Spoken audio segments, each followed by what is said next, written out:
The whip back or whip down. Now, whip up for years has always been locking down and you're whipping up to your right. That's been whip up for years, and I mean like forever. Because all jiu-jitsu states that you get onto your side. Now, this is just regular jiu-jitsu. This is Brazilian jiu-jitsu. Underhook, figure four the leg. But I'm giving him so many things to attack him with. He's got 100%, he's got a guillotine, he's got a dart, he's got a Japanese necktie. I'm giving him so much. Now in MMA you see people struggling like this, and they're just getting rained on. All day long they're getting rained on. But the 10 planet system will lock down their leg and will cover all that shit up. You ain't getting anything off me now. So I've got all the time in the world to attack. He'll put his whizzer in, because he knows that he'd always take his back, and I'll smash him down. I'll be pulling him down, wake him off footwork, and maybe take him back here, put him in a truck or something sexy like that, right? Right. It was nice, wasn't it? So, our half guard system is totally different than Brazilian Jiu-Jitsu half guard. It's got a much stronger control. Now, don't get me wrong, everything can be defended, as it's showing there about you can get out of lockdown. Everything has a defence, but I'd rather increase my beginning percentage and let them think, right, I've got to defend that now. But the beautiful thing about it, while they're defending, I can attack their defence, then they defend. It's constant battle, like everything, right? So, on this one where so many people are brainwashed to go to your right because you need the underhook, drive through, get up to your knees, everything comes from facing your opponent. Very rare you turn away from your opponent. Now on the whip back or whip down, you whip up to your left. Now when Sean Bollinger started doing this and said to Eddie, I've got this thing called a 5-0 sweep, alright, get the hand here. Eddie was like, fuck man, why the fuck are you whipping up to your left? It's always been the right. And Sean was like, well just try it, dinosaur, essentially. So Eddie went, yeah, let me try it. Started doing the 5-0 sweep. Then he thought, actually, yeah, this has got game. Because everyone's learning that side and learning defence and being swept all day long, they're learning how to defend it all day long. So then you come along with a new, I'm going to whip you over there, fuck. Right. For a split second you're out of your element. So that's the beautiful thing about this. I very rarely nowadays whip up to my right. I'll confuse you and whip up to my left. And then you're in a situation where you've only got a few options. If you're on this side of someone, you've got a good whizzer in, I can attack you all day long. I can go for you. But if I'm here, I've got no attacks. All I've got is trying to defend myself. So that's the beautiful thing about it. Because if you cock it up at any point, you know you're not going to get choked up. If you cock this side up, you could possibly get choked out by about 4 or 5 different ways. So the beautiful thing about doing it here, you've got a safety blanket. You've whipped them up, try and you sweep, you know in your head you ain't going to get tapped out. You may get flattened back on your back again, or they may pass your guard, but there's no submission from it. So straight away I saw, you know what, this is a better thing to do. Because you can always whip them back, and they drive into you, then you whip them up, and you use that momentum. So now it's used as the other way around, because before it used to be a thing called dip setting. It's not the 10th planet dip setting. Dip setting comes from all jiu-jitsu. So if I'm whipping up here and he drives into me, I use my electric chair, but then he walks back, then I dip set and pass him. So I use his momentum and I use his weight. Remember, never fight a grappler. Let them push into you and you use that momentum. Don't fight it, don't be like two heads bucking, because he might be quick to that punch before you. So never fight anything.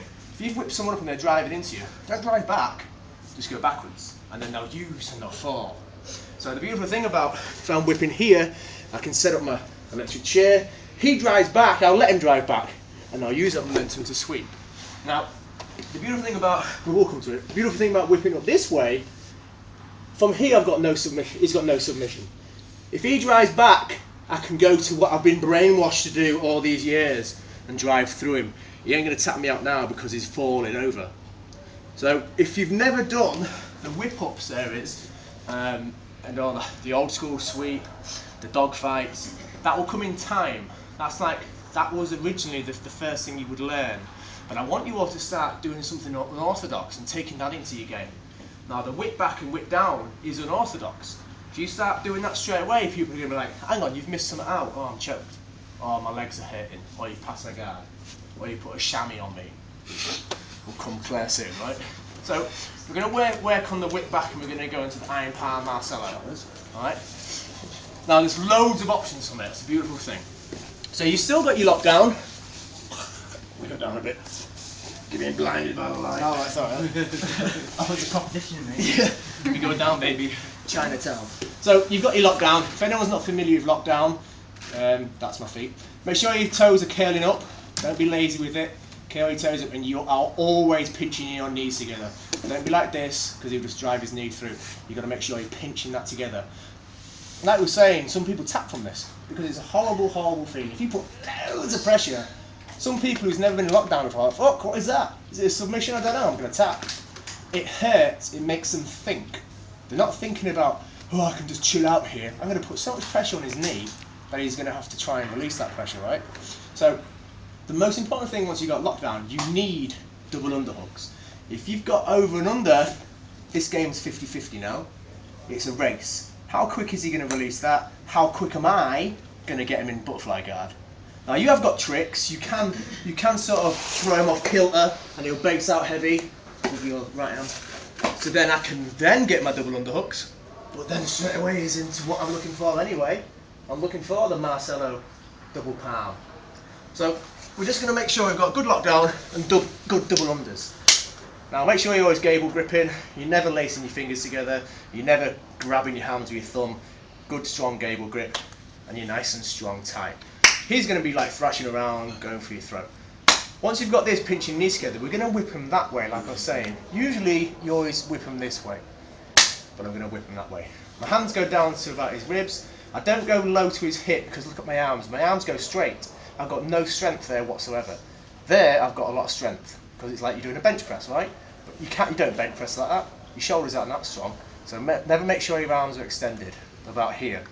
So you're here, nice and tight, pinching your knees together all the way through. And I'm putting him to a 45-degree angle that way. My knees are always pinched, my toes are always curled. Now once I've landed here, I have to smash my arms straight locked like this. Go to your hands, Superman. We call this Superman. Superman up, up, there you go. A good strong Superman, that's his slight defence. Now, when I lock my arms out, I've got to be above the elbow. If I'm below the elbow, he'll just bend his elbow, right? And I'll lose all that momentum and strength. But if I'm here, one, I like to dig my thumb in his armpit for one, and this just about here. Can you feel that? Yeah. Not a nice feeling, right? No. So then I'll put pressure on that. I'll squeeze and I'll pinch into that muscle, and I'll pinch into this. Now the next point, you've got to make sure your arms are locked. If your arms are bent, you're using strength. If your arms are locked, you're using mechanics. That is a lot stronger than this. So if your arms are locked, he's not pushing you back. It ain't happening. So you're pinching into his muscle, you're pinching into his armpit, there's a gland in there, you might be able to feel it. Yeah. Cheeky. So you've got a good strong little Shaolin finger pressure on his cheeky sweaty gland, and you're squeezing it all together. Now this is your Marcelo iron palm. This is very important. The moment you start bending, the moment you start doing anything else, he's going to have the strength to come back. So I need to fend him away. This battle could be like 30 seconds of just keeping this like this. From here, I need to switch my grip. I'm going to take this hand and replace it with that one there. So I need to go there to there. Remember, I'm not here, I'm just about there. Because I'm going to get up to my left elbow. So when I've switched, left elbow. I keep this strong. Lock this arm out. Get up to my hand. Then I pop my hip. Then you get the pass. Now from here we're going to set up a Sergeant Slaughter, which is a choke. We're going to take his arm in, control, and put all my weight on his chest as I reach around and grab his wrist. Now at MMA you've got a good system here where you can crack. My lockdown isn't released. I've kept my lockdown all the way through. Do not let go of your lockdown until you're ready to pass. If you let go of it, it's just going to recover guard. So now I've got this arm isolated. Come on, there he goes. Now I've got this arm isolated here, nice and low under his chin. Holding it tight. I'm going to reach through and grab my forearm and just put all my weight down. He ain't escaping because I've got the lockdown, right? So I'm just going to put a lot of pressure on his throat and tap him out. If I don't tap him out, I've still got the pass. There's so many things you can do from just that hammer on his head. We call it Sergeant Slaughter, because apparently Sergeant Slaughter used to do it in wrestling. Yep. Two, right? Yeah, I don't know. Not my bag. Cobra clutch. Cobra clutch. There's a lot of cheeky little submissions in 10th Planet from wrestlers, because it's like a nice little play on words. So from here then, so we've got the lockdown, double unders, and we're going to whip back. Nice and strong. That has to be strong. Get up to our elbow first. Get up to our hand. Pop your hip. Here.